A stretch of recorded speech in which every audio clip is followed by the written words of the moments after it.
Joining us now in the studio is psychologist and early show contributor Dr. Jennifer Hartstein.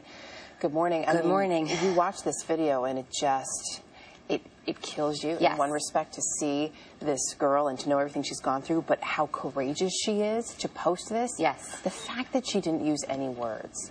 Did that jump out at you?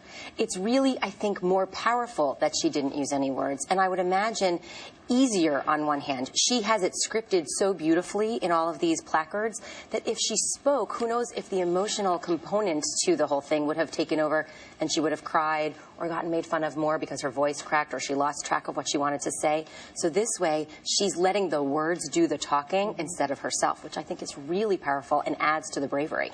One of those cards says, "I don't cut, but I'm close." We've talked a lot on this show about cutting with teens. When you saw that, were you concerned about how close she may be? I was not surprised, let's put it that way, and yes, concerned with how close she may be. Bullying, we know, creates depression, anxiety, low self-esteem, really tough emotions to regulate, and the self-injury through cutting or any other kind does regulate that emotion. So we have to really be mindful of how intense this bullying is and the emotional components and problems that come afterwards. We wanted to get a little reaction from Allie's video from some of her peers. So I know you sat down with a group of teens to talk with them about the problem of bullying, which many of those kids can understand. So let's take a look at what they said to you, Jen. Raise your hand if someone you know has either bullied someone or has been bullied. So all 7 of you. All right, so can somebody tell me about what that experience was like? Well, my friend was bullied, and I didn't know about it until after it was over. But people said really nasty things about her, and her self-esteem just dropped really down, and she felt really sad. She couldn't be herself, and she just changed drastically because of some mean things people said. Oy, okay. Some of you guys are in middle school. She asks the question, does it get better in high school? What do you think? Does it stay this way as it might have been in middle school, Corey? I think in high school it gets more challenging. How so? Because it's more of your social status. Mm-hmm. It's more of how you look rather than the type of person that you are.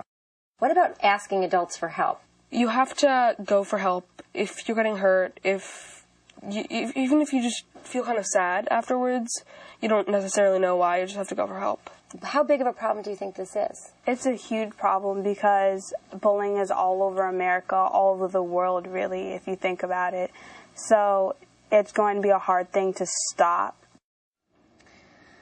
Boy, they seemed fairly open in talking with you. Excuse me. Did it take a little time for them to warm up? Were they hesitant at first? We had a couple minutes to talk beforehand, so we got to joke around a little bit, and they really were so open and relieved. Many of them said at the end, we were so glad that we had the opportunity to talk about this because this isn't something we're sitting around and having these discussions with in school with people who won't judge us or really take our answers in and make them bigger problems. So it was really great. They wanted to just keep talking and were very open. And they really see, I mean, they all know really what it's about. You know, the one girl who spoke first said, "Oh, I saw my friend's self-esteem just plummet." They know how it affects people. Mm-hmm. Are they able, though, to take that and you know, turn it around to a more positive experience either for themselves or for someone else? Some of them were definitely able to say, this is what I did, this is how I helped, this is what we need to do. They all had the shoulds down. You should talk to an adult, you should go to someone, you should ask for help.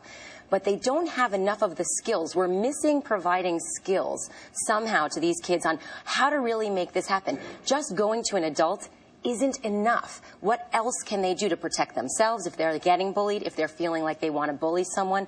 How can they check in with themselves, ask for help, as that one boy mentioned, do something else so that they don't fall into that trap? And what's the best thing to do? Just keep talking about it? Go to an adult, really? Yeah, go to an adult that you trust, that won't judge you, that can help you feel good about yourself in those moments. Jen, always good to have you here to weigh in on these. Jen, thanks. Thanks, Erica.